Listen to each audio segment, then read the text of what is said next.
Alhamdulillah pada kesempatan kali ini kita bisa hadir di majelis yang mulia ini untuk bersama-sama kita thalabul ilmi, mempelajari agama Islam, mempelajari Al-Quran dan sunnah Nabi SAW. Harus diyakini dan disadari bahwa thalabul ilmi ini hukumnya wajib. Bukan sekedar mengisi kekosongan waktu atau supaya hati kita mendapatkan ketenangan. Tapi lebih dari itu, ini adalah satu ibadah yang wajib hukumnya. Sebagaimana kewajiban-kewajiban yang lain dalam agama Islam ini. Kenapa saya merasa perlu untuk menandaskan hal ini? Karena banyak kaum muslimin tidak menyadari atau mungkin bahkan tidak tahu kalau menuntut ilmu ini wajib. Nah, bisa jadi tidak tahunya ya karena nggak pernah menuntut ilmu.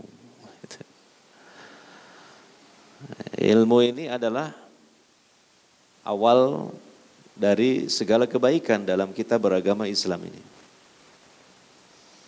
Makanya dalam kitab Salasatil Usul yang ditulis oleh Syekh Muhammad bin Abdul Wahhab At-Tamimi dan di antaranya syarah yang sangat bagus dari Syekh Muhammad Ibn Utsaimin rahimahullah, bahwa kewajiban atas setiap muslim dan muslimah dalam hidup ini setidaknya ada 3. Pertama, al-ilmu, menuntut ilmu Islam. Yang kedua, al-amalu bih, mengamalkannya. Yang ketiga, ad-da'watu ilaih, mendakwahkan ilmu atau mengajarkan ilmu kepada yang lainnya. Oleh karena ini, ketika banyak kaum muslimin enggan menuntut ilmu Islam, maka dia telah bermaksiat pada Allah Subhanahu wa taala. Namanya wajib dilaksanakan mendapatkan pahala, ditinggalkan berdosa. Apalagi menuntut ilmu ini kewajiban yang harus ditunaikan oleh setiap muslim dan muslimah, setidaknya mulai balik. Lebih-lebih lagi sebelum itu seharusnya sudah harus menuntut ilmu. Tapi setidaknya sejak usia balik sampai meninggal dunia, sampai masuk ke liang kubur. Berarti kalau seseorang tidak menuntut ilmu sepanjang hidupnya, maka sepanjang hidupnya terus-menerus bermaksiat pada Allah Subhanahu wa taala. Sekalipun di sisi yang lain mungkin melaksanakan kewajiban-kewajiban yang lainnya, seperti sholat fardu 5 waktu, puasa Ramadan setahun sekali, melaksanakan sholat Jumat bagi laki-laki yang sudah dewasa sepekan sekali.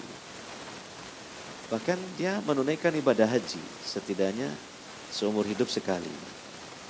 Tapi ketika sama sekali tidak pernah menuntut ilmu, berarti dia bermaksiat terus kepada Allah. Tentu ini dosa yang sangat besar, bahkan tumpukan dari dosa besar. Maka ini satu hal yang harus kita sampaikan kepada yang lain, terutama yang tidak mau atau belum ada keinginan untuk menuntut ilmu, untuk mempelajari Islam. Dan ini berapa banyak di kalangan kaum muslimin ini. Alhamdulillah kalau melihat diri kita yang biasa hadir di di masjid, di majelis ilmu seperti ini, insya Allah aktif menuntut ilmu. Tapi yang lain-lainnya, kita juga punya kewajiban dan tanggung jawab sebagai sesama saudara muslim untuk menyampaikan nasihat, untuk menyampaikan ajakan-ajakan kepada mereka yang belum mau ngaji, belum mau mengkaji Islam. Nah, kenapa di sana sini banyak ketidakpahaman terhadap Islam yang benar? Di sana sini banyak kaum muslimin yang dalam tata cara ibadahnya itu masih banyak yang belum sesuai dengan tuntunan Nabi sallallahu alaihi wasallam. Penyebab utamanya adalah malasnya kaum muslimin untuk mengkaji Islam itu sendiri. Sangat kurangnya semangat kaum muslimin di dalam mempelajari Islam dari sumbernya yang asli, yaitu Al-Quran dan Sunnah Nabi Sallallahu Alaihi Wasallam. Karena baiknya setiap individu muslim, muslimah, demikian juga dalam lingkup yang lebih besar lagi, yaitu berkeluarga, kemudian bertetangga, bermasyarakat, bernegara, itu diawali dengan ilmu. Makanya Nabi SAW mengatakan, man yuridillahu bihi khairan yufaqihu fiddin. Barang siapa yang Allah kehendaki seseorang menjadi baik, maka apa? Terlebih dahulu Allah faqihkan dia dalam agamanya. Nah, kalau tidak faqih, kalau tidak faham agama Islam, kalau dia tidak suka ilmu Islam, bagaimana akan menjadi baik? Nah, mungkin. Tidak sesuai dengan sabda Nabi sallallahu alaihi wasallam yang barusan saya sampaikan itu. Ya, oleh karenanya di samping diri kita berusaha untuk terus istiqomah dalam mencintai ilmu Islam, mempelajarinya tidak pernah bosan, juga ajak kepada yang lain-lainnya, kepada keluarga, kepada family, sanak kerabat, handai tolan, dan juga teman-teman. Itu setatnya untuk meraih kebaikan, setatnya untuk menjadi hamba-hamba Allah yang soleh dan soleha. Jadi kembali kepada basicnya, yaitu apa? Ilmu. Hadirin wa hadirat yang dimuliakan oleh Allah Subhanahu wa taala. Kajian kita pada kesempatan kali ini adalah tafsir Al-Qur'anil Karim. Masih membahas surah Ali Imran. Kita lanjutkan ayat yang ke-130. A'udzubillahi minasyaitonirrajim. Ya ayyuhalladzina amanu la ta'kulur riba ad'afan mudha'afa. Wattaqullaha la'allakum tuflihun. Wahai orang-orang yang beriman, jangan kalian memakan riba. Kita memakan ini bukan dipahami secara terlek hanya memakan yang diharamkan. Jadi artinya mendapatkan harta dari yang lain dengan sistem riba. Menyebut memakan ini adalah menyebut sebagian untuk mewakili keseluruhan. Sama dengan perharapan memakan.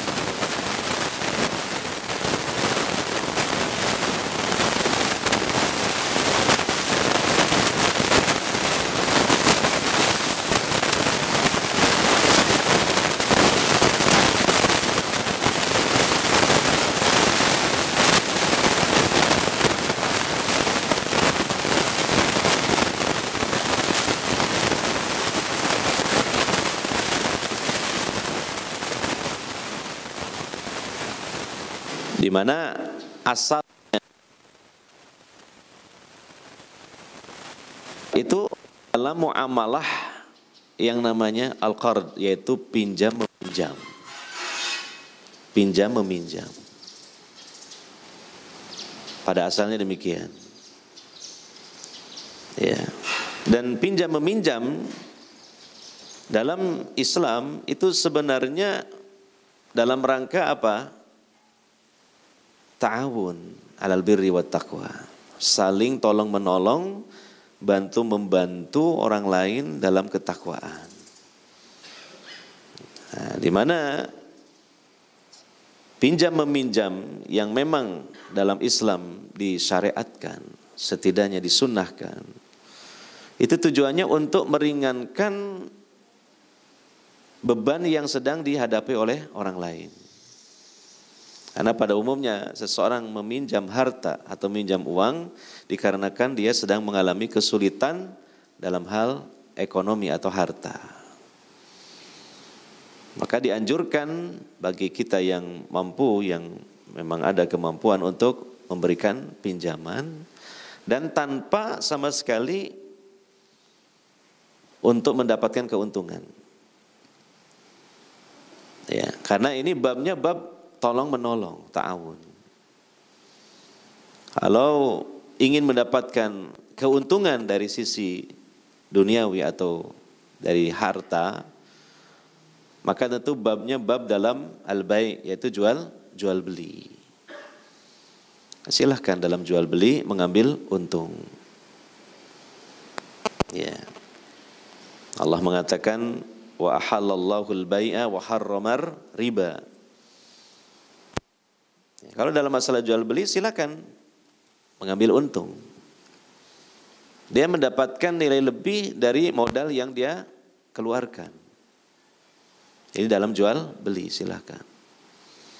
Tapi kalau dalam hal tolong menolong, ya, yaitu contohnya pinjam meminjam, di situ bukan lahan dan tempat untuk mengambil keuntungan kecuali keuntungan akhirat, yaitu nilai pahala.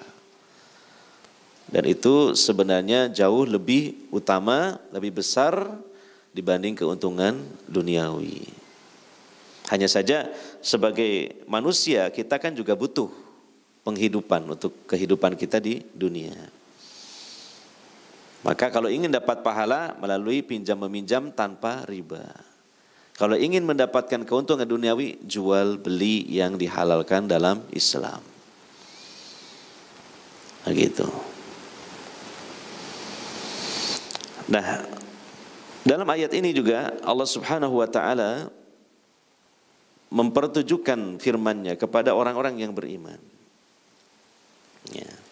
Jangan mengambil harta orang lain dengan cara yang haram, yaitu dengan sistem riba. Ad'afa mudha'afa, secara berlipat-lipat atau secara berlipat ganda.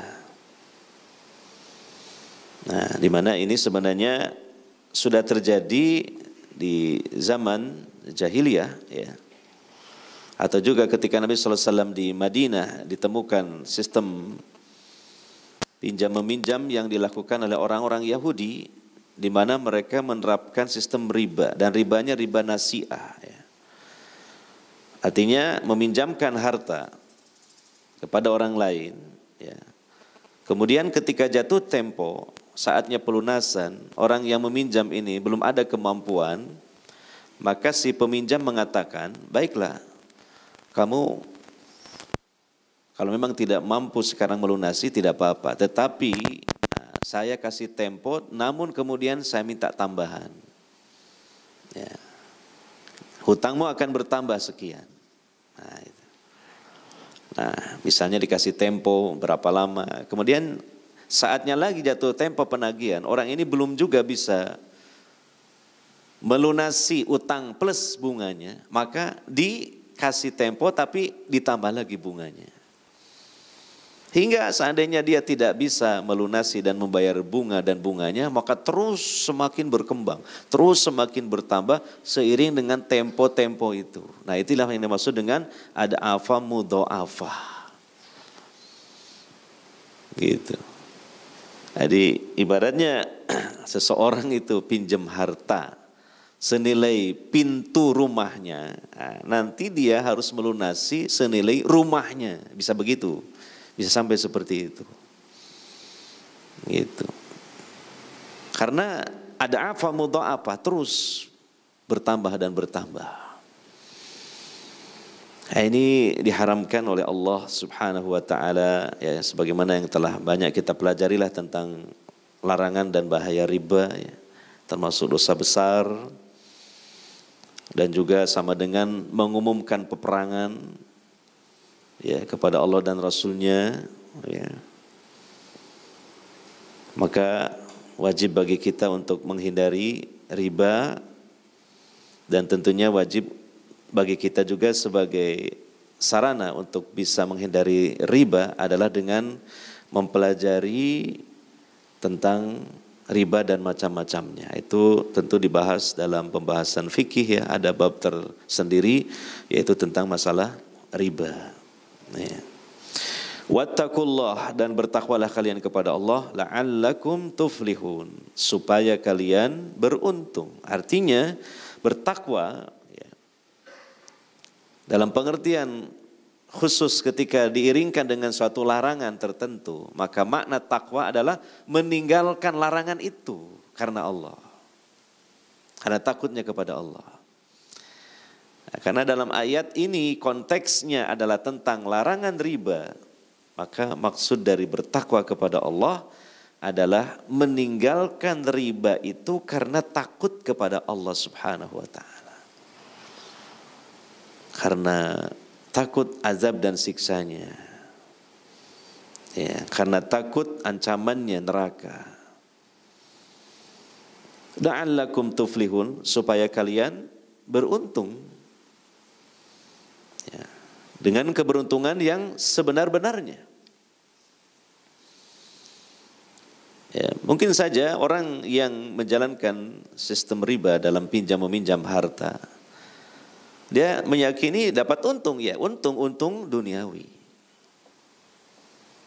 Tetapi dari sisi akhirat tentunya dia sangat-sangat merugi. Dan keuntungan yang paling utama dan yang paling besar adalah keuntungan akhirat, bukan dunia. Demikian juga kerugiannya, kerugian yang sebenar-benar kerugian adalah kerugian di akhirat. Maka apalah artinya dapat keuntungan di dunia tapi mendapatkan kerugian di akhirat, sementara kerugian di akhirat itu sangat mengerikan. Maka ketika dikuatkan ketakwaannya kepada Allah Subhanahu wa ta'ala, takut akan ancaman Allah Subhanahu wa ta'ala, takut bahayanya riba, dia meninggalkannya, maka dia akan meraih keberuntungan. Bahkan bukan hanya di akhirat saja, di dunia pun akan diraih keberuntungan. Karena apa?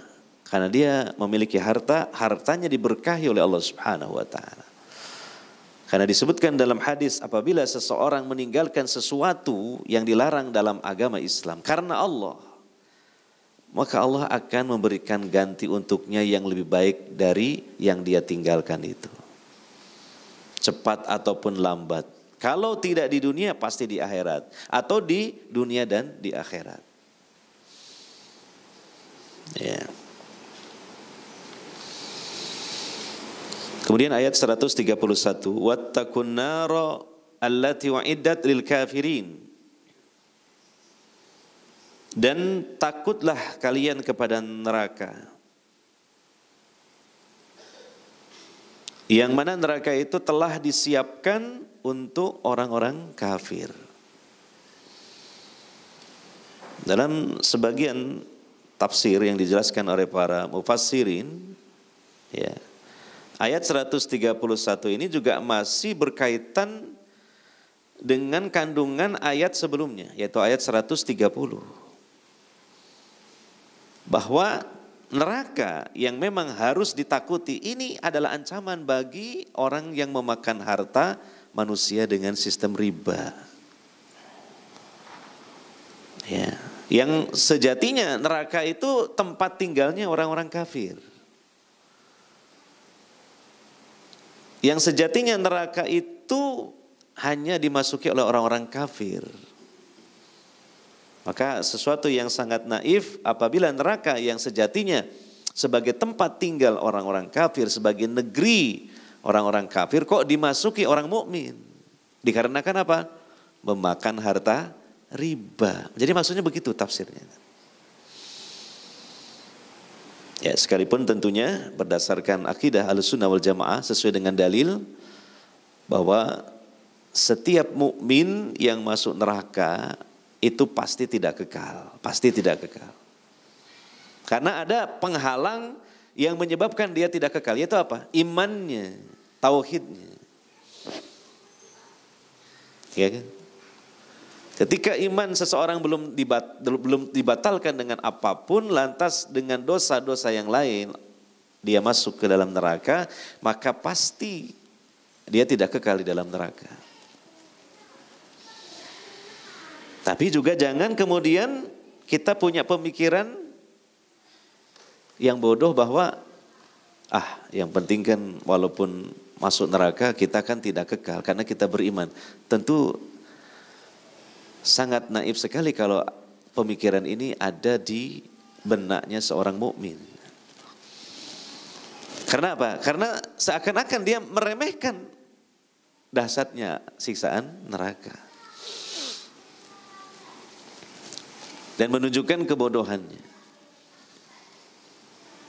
Ya, segala siksaan di dunia yang sangat mengerikan sekalipun dibandingkan dengan siksaan neraka, pasti lebih ngeri siksa neraka.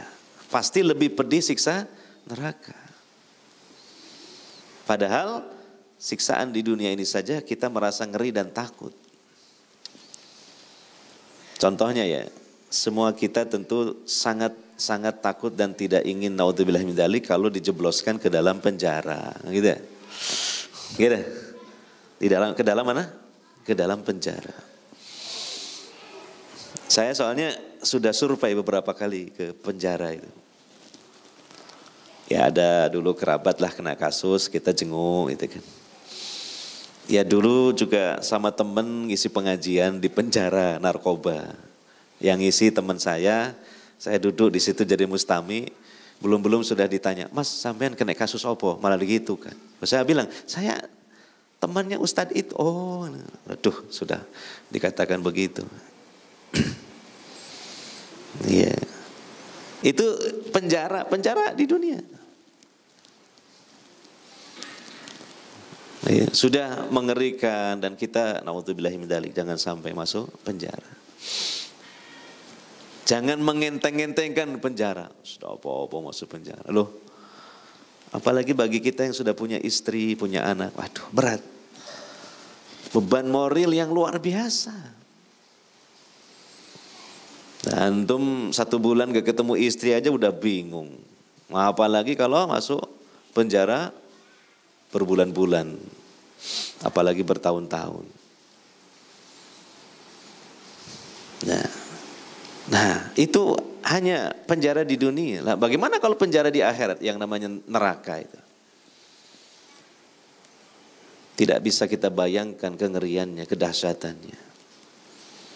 Silakanlah baca buku para ulama yang menulis tentang dahsyatnya neraka. Seperti buku karya Ibnu Rajab Al-Hambali itu. Ya, itu baru gambaran yang dapat dicerna oleh pikiran kita yang disebutkan dalam Al-Quran maupun sunnah Nabi sallallahu alaihi wasallam. Hakikatnya tentu lebih mengerikan lagi. Nah, maka jangan sampai ada pikiran bahwa tidak apa-apa saya masuk neraka yang penting tidak kekal itu loh, meremehkan. Apalagi kan hitungan 1 hari di akhirat sama dengan 1000 tahun di dunia ini. Nah, bagaimana kalau misalnya seorang mukmin Allah Ta'ala masukkan ke dalam neraka selama 7 hari. Nah, 7 hari itu berapa? 7.000? Sehari kan sama dengan 1000 tahun. Nah kalau 7 hari, 7.000 lama apa enggak? Wah, lama sekali. Naudzubillah min dzalik. Jadi kita sebagai seorang mukmin betul-betul harus berusaha. Betul-betul kita banyak berdoa kepada Allah Subhanahu wa taala supaya kita dijauhkan dari siksa api neraka. Maka usaha kita adalah mengetahui larangan-larangan Allah, kemudian kita jauhi. Karena itu menjadi sebab yang menghantarkan kita masuk ke dalam neraka. Yang kedua, apabila memang kita terjatuh ke dalam dosa besar, segera bertaubat kepada Allah Subhanahu wa taala. Jangan biarkan catatan dosa itu terus menyertai kita sampai kita menghadap Allah Subhanahu wa taala. Inilah menjadi sumber malapetaka di akhirat. Ya. Dan tentunya kita dalam keseharian kita perbanyak istighfar pada Allah Subhanahu wa taala dari dosa-dosa kecil yang sepertinya kita setiap hari rasa-rasanya tidak pernah terlepas dari dosa-dosa kecil ini. Ada saja dosa-dosa kecil yang kita lakukan. Dosa anggota badan kita, dosa hati kita, terutama dosa lisan ini. Karena apa? Karena takutnya kita kepada neraka yang telah disiapkan oleh Allah Subhanahu wa taala, yang sebenarnya itu untuk orang-orang kafir. Tapi ketika ada orang mukmin masuk ke dalam neraka, orang mukmin ini melakukan sebagian perangai orang kafir, yaitu maksiat. Perangai orang kafir. Maka dia ada kemiripan dengan orang kafir, yaitu sama-sama ke neraka, tapi ada perbedaannya karena dia mukmin, yaitu dia tidak seperti orang kafir dari sisi lamanya di neraka. Kalau orang kafir kekal di dalamnya, kalau orang mukmin tidak kekal.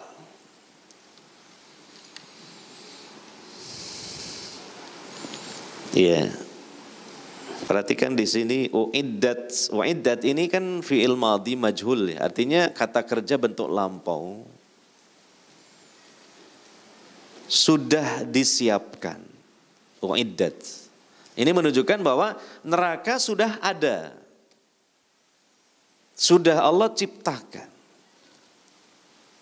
Dan menunggu para penghuninya. Jadi ancaman neraka ini bukanlah kemudian Allah baru ciptakan neraka setelah terjadi kiamat besar. Tidak, sejak dulu. Sebelum adanya kita ini di dunia ini. Yeah. Sehingga ini menjadi ancaman yang lebih menakutkan dan mengerikan lagi. Karena apa? Sudah ada nerakanya. Yeah.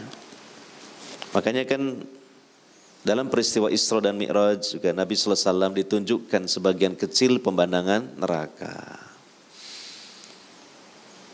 Ya, sehingga Nabi SAW mengatakan, andai kalian melihat, mengetahui apa yang aku lihat, kalian akan banyak menangis dan sedikit tertawanya.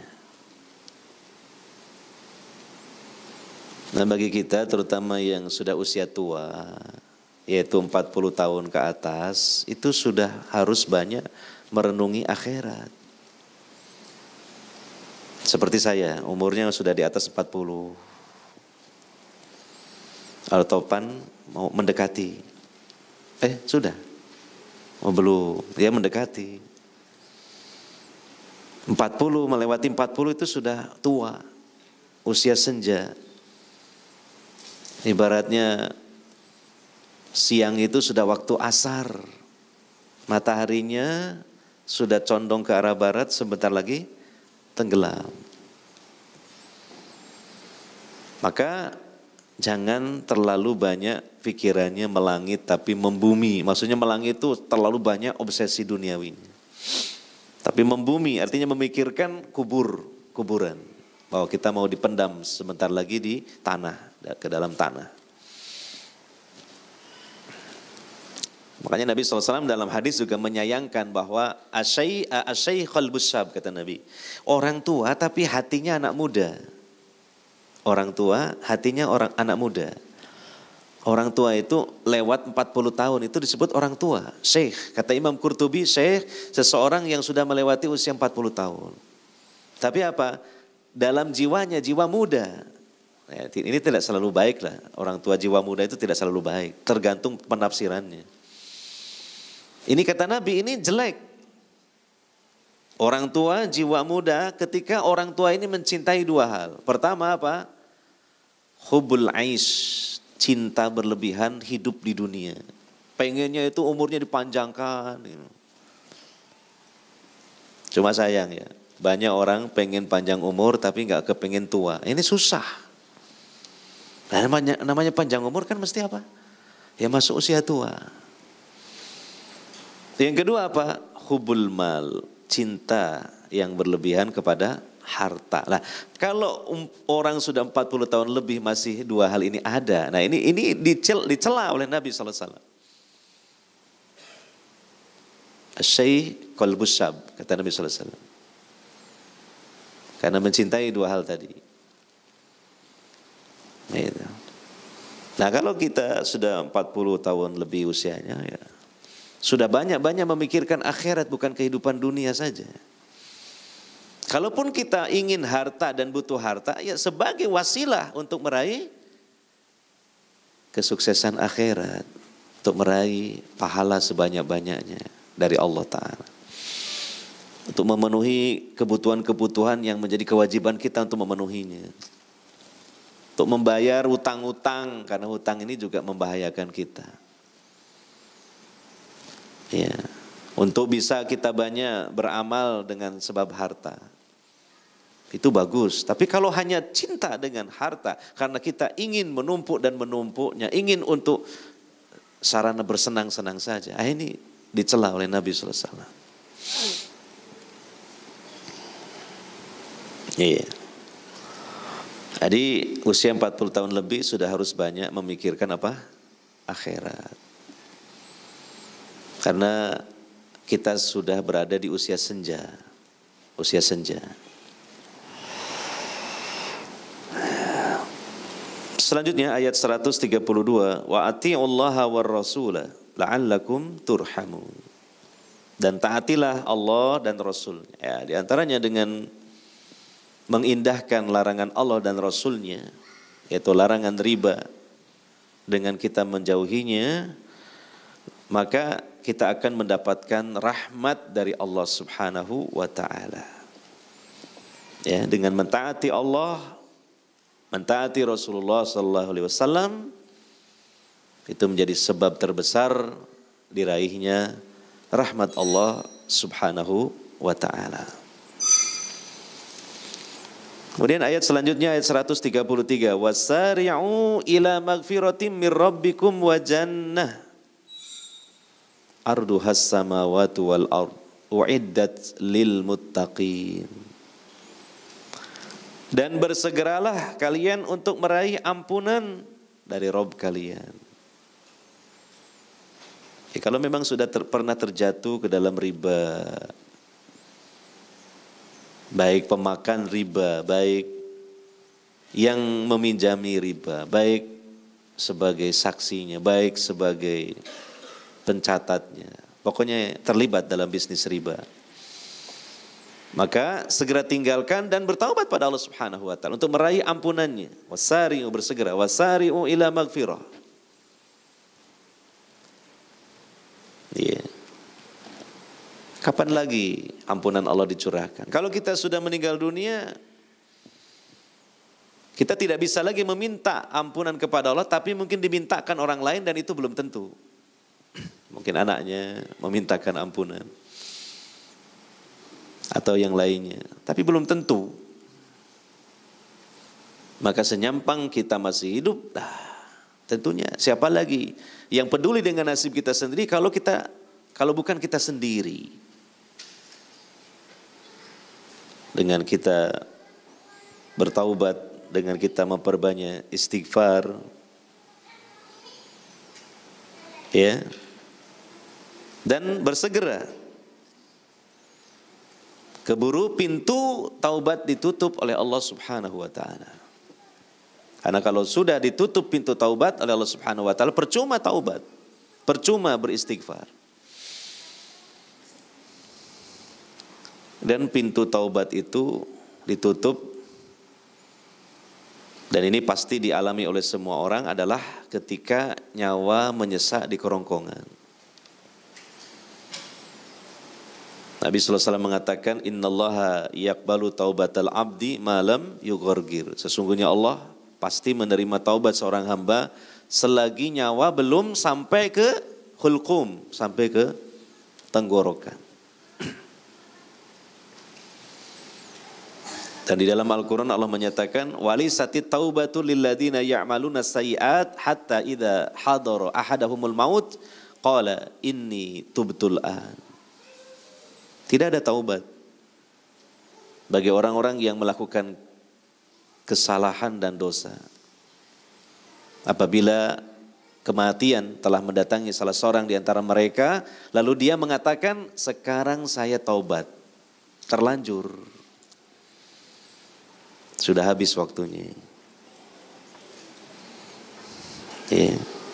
Dan juga bersegera untuk meraih surga.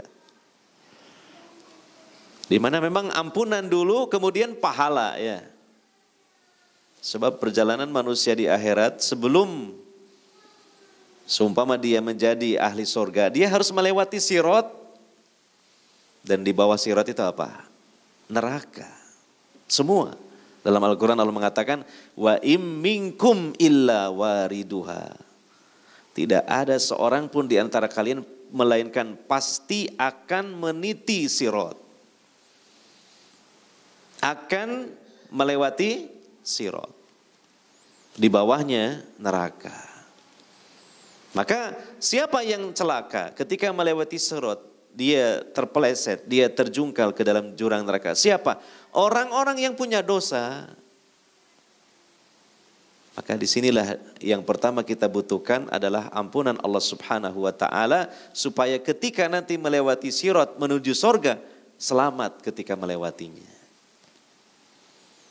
Nah, kemudian untuk meraih surga dengan ibadah dan amal soleh, dengan sebab itu Allah memberikan rahmat, dan dengan rahmat itulah hamba Allah dimasukkan ke dalam surga.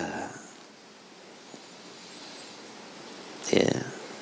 Yang mana surga itu seluas langit dan bumi. Arduhas samawati wal ardh.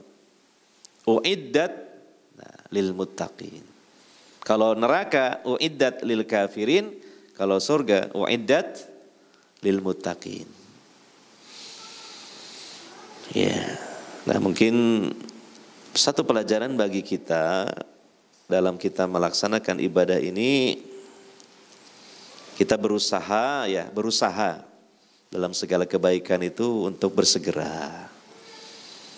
Jangan suka ta'akhur, berlambat-lambat.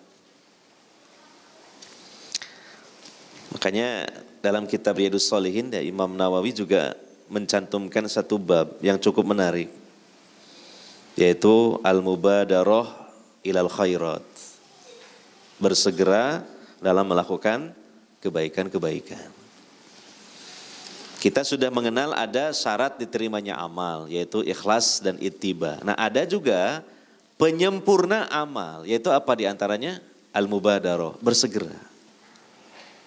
Orang yang bersegera dalam melakukan satu kebaikan, dia adalah orang yang paling utama dibanding yang terlambat. Contoh kan sholat berjamaah, sop yang paling utama untuk kaum laki-laki yang depan. Nah, itu kan biasanya orang yang bersegera, makanya dapat bagian tempatnya di mana? Sop pertama. Khairus sufufir rijal awwaluha wa syarruha akhiruha. Wa khairus sufufin nisa akhiruha wa syarruha awwaluha. Sebaik-baik sop bagi laki-laki adalah sop yang pertama. Sejelek-jelek sop bagi laki-laki adalah sop yang paling belakang. Kebalikannya, sebaik-baik sop wanita yang paling belakang. Jadi kalau ada makmum perempuan dia sendiri baru yang datang duluan, ya menempati sop paling belakang, bukan yang paling depan. Lalu datang lagi berikutnya hingga sampai maju ke depan. Nah ini menunjukkan keutamaan apa? Bersegera. Contoh ya, disebutkan dalam kitab Riyadhus Shalihin hadis tentang masalah apa? Sedekah. Ya, sedekah. Sedekah itu baik yang wajib berupa zakat misalnya, atau yang sunnah berupa infak-infak. Dalam hadis Bukhari Muslim dari Abu Hurairah radhiyallahu anhu, beliau mengatakan, telah datang seseorang menghadap Nabi sallallahu alaihi wasallam. Faqala, kemudian dia bertanya, "Ya Rasulullah, wahai Rasulullah, ayyus shadaqati a'dhamu ajra?" Sedekah yang bagaimana yang pahalanya paling besar? Ini sahabat bertanya bukan dari sisi sedikit atau banyaknya sedekah. Itu sudah jelas kalau sedekah yang banyak itu pasti lebih besar pahalanya daripada yang sedikit. Tapi dia bertanya sisi lain, yang lainnya. Maka Nabi SAW pun tidak menjelaskan bahwa sedekah yang paling besar, yang paling banyak. Enggak begitu jawaban Nabi SAW. Gitu. Kurban yang paling besar pahalanya, mau menyembelih sapi yang gimana? Ya jelas ya, sapi jumbo. Berapa ton? 1 ton. Sehingga jadi ton-tonan orang. Tidak itu yang dimaksud oleh sahabat, maka Nabi pun tidak menjawab dari sisi itu. Tapi sisi yang lain. Sedekah yang bagaimana yang pahalanya paling besar? Qala, Nabi SAW bersabda, "Antas saddaqa wa antas sahihun sahihun tahsal faqra wa ta'mulul ghina." Sedekah yang paling besar itu kamu bersedekah sementara kamu dalam keadaan pertama apa? Sehat. Sehat. Kalau orang sedekah katakan 1 juta rupiah ketika sehat dan sakit, pahalanya paling besar yang mana? Ketika sehat. Kenapa? Karena sehat itu kan sangat banyak kebutuhan, sangat banyak keinginan yang di situ membutuhkan harta. Itu dalam keadaan sehat. Dan rata-rata orang kalau sehat itu tidak begitu merasa dekat dengan kematian. Tapi kebalikannya, kalau orang itu sakit, apalagi sakit yang keras, sakit yang parah, sedikit keinginannya. Paling-paling satu keinginannya apa? Pingin sembuh. Pingin apa? Sembuh, pingin sehat. Yang kedua apa? Wah, dia merasa jangan-jangan sakit saya yang parah ini menjadi sebab kematian saya. Loh, itu. Jelas kan? Sedekah yang mana yang paling besar pahalanya? Ketika sehat. Lagi merasa butuh-butuhnya harta. Lagi banyak-banyaknya keinginan dan rencana. Dan kurang mengingat matinya orang sehat itu. Makanya banyak di antara kita kan selalu pingin sehat terus kan gitu ya. Pingin sehat terus. Padahal belum tentu loh itu baik. Belum tentu. Sehingga kalau ketemu teman, gimana sehat? Mesti gitu, enggak, jarang. Gimana sakit? Jarang. Gimana sehat? Nah. Padahal belum tentu baik kalau kita sehat terus. Bisa jadi ada baiknya sesekali sakit. Karena sakit itu menghapus dosa. Karena sakit itu mengingatkan kita kepada kematian. Sakit badan bisa jadi membuat hati jadi sehat. Jadi sehat. Gitu. Ini pertama ya, sedekah yang afdol, yang besar pahala itu kapan? Ketika sehat. Yang kedua, sahih itu artinya bakhil, medit, lagi cinta-cintanya dengan harta, lagi merasa eman dengan harta. Kok saya sangat senang ya dengan uang ini sekarang ini, lagi tinggi betul mood saya. Nah, itu kalau sedekah itu pahalanya paling besar. Jadi kebalikannya malah. Yang ketiga, takhsal faqra, khawatir miskin. Itu. Dia takut dengan kemiskinan. Dia takut kehilangan hartanya. Nah, ketika muncul perasaan seperti itu, kalau sodako, pahalanya besar. Karena apa? Dia sudah bisa melewati rintangan itu. Ini semua kan rintangan-rintangan sodako semua. Maka ketika orang sodako di saat banyak rintangan tapi dia bisa melewati rintangan-rintangan itu, itulah sodako yang paling besar pahalanya.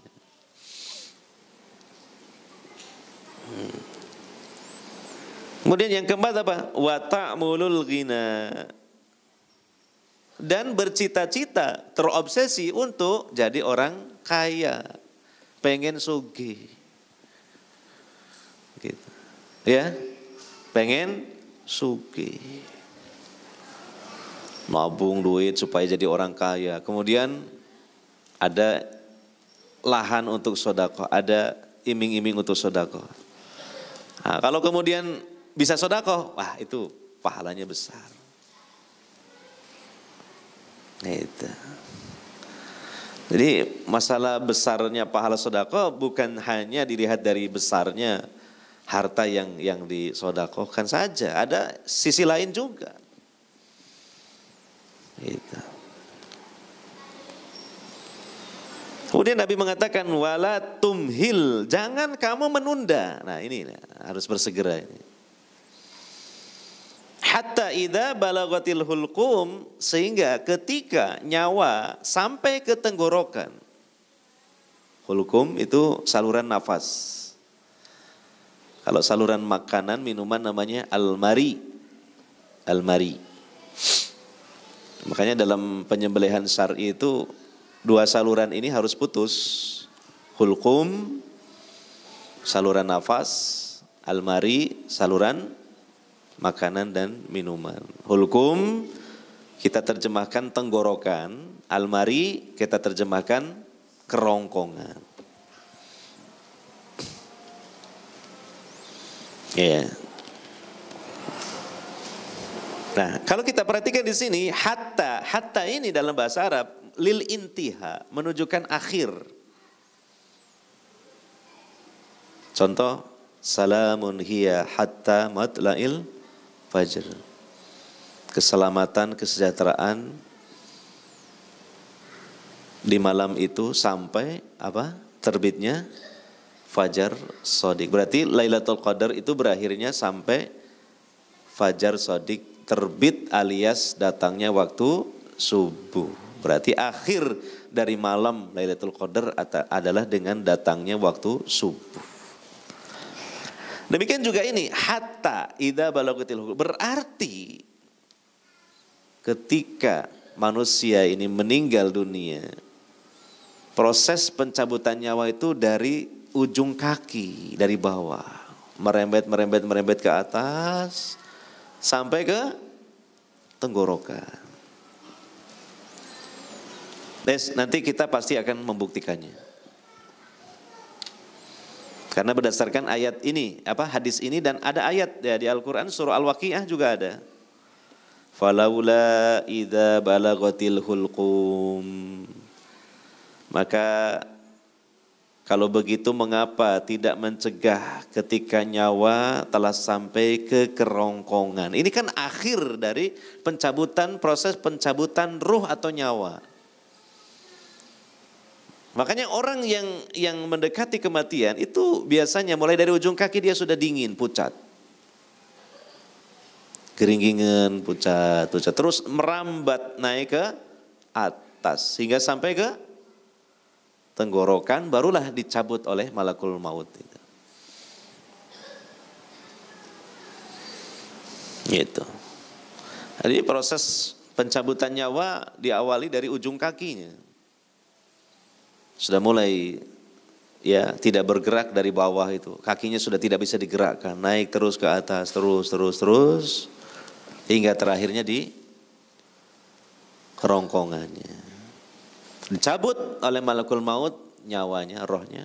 Lalu diikuti oleh pandangan mata. Makanya orang baru meninggal pasti matanya terbelalak.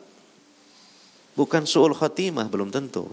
Itu memang demikianlah proses pencabutan nyawa, mata melihat nyawanya dicabut oleh malakul maut. Inna ruh idza qubida tabi'ahul basar.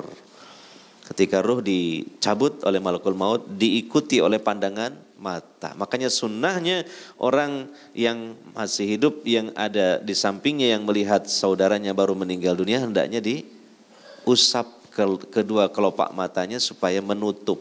Jangan dibiarkan lama, nanti susah ditutupnya karena kaku.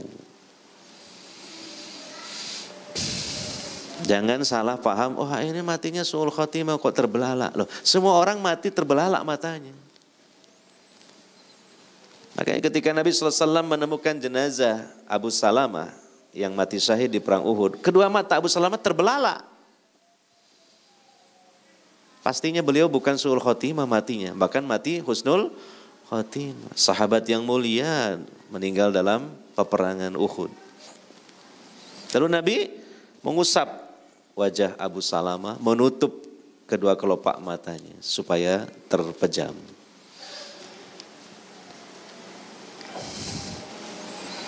Nah, jadi kalau sudah nyawa menyesat di tenggorokan, nah, sudah habis waktunya. Taubat ditutup oleh Allah. Kebaikan tidak diterima oleh Allah.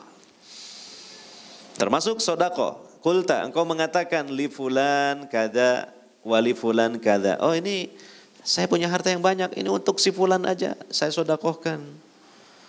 Jadi saya untuk si fulan ini saya sedekahkan. Sudah terlanjur. Wa qad kana li fulan, sungguh hartanya sudah menjadi milik ahli warisnya. Sudah bukan milik dia. Maka sebelum peristiwa ini terjadi, terutama bagi kita-kita yang banyak hartanya, bersegera untuk banyak sedekah. Nah, inilah salah satu contoh orang-orang yang menyesal tidak ada artinya. Itu bagi orang yang banyak hartanya tapi sedikit sedekahnya. Dan penyesalan ini sudah dia ungkapkan di akhir hidupnya. Ketika nyawa sudah menyesak di kerongkongan, di tenggorokannya.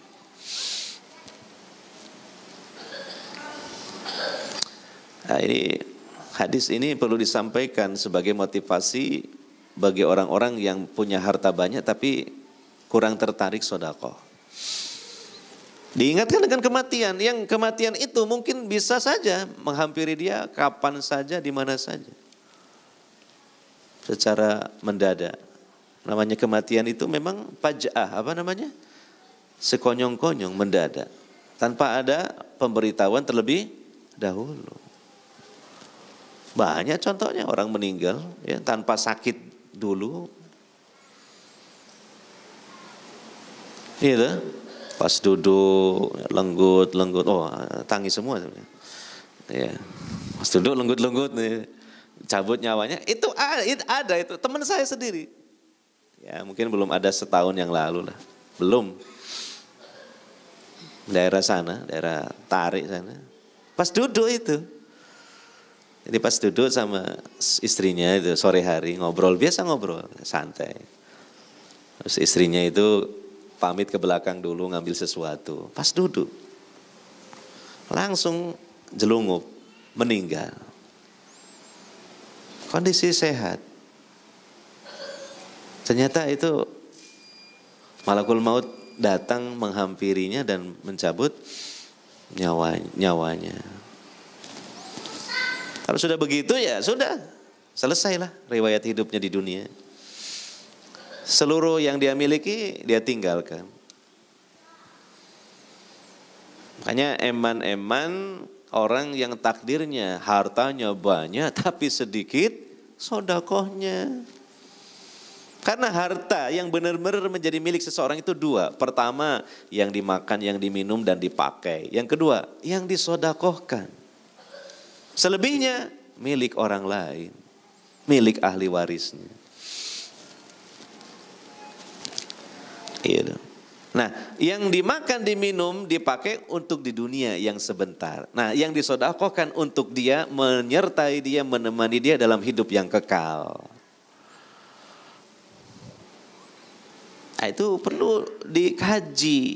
Ya, dikaji oleh dirinya sendiri berdasarkan ilmu. Terutama yang duitnya banyak, hartanya berlimpah itu. Buat apa hartanya itu? Susah-susah mungkin dia mengumpulkannya, bekerja keras. Setelah terkumpul, untuk apa dan untuk siapa? Orang yang cerdas tentunya untuk dirinya sendiri. Ya, dalam kehidupan yang kekal abadi di akhirat. Dengan cara apa? Banyak-banyak sedekah. Mulai yang wajib, kemudian yang sunnah.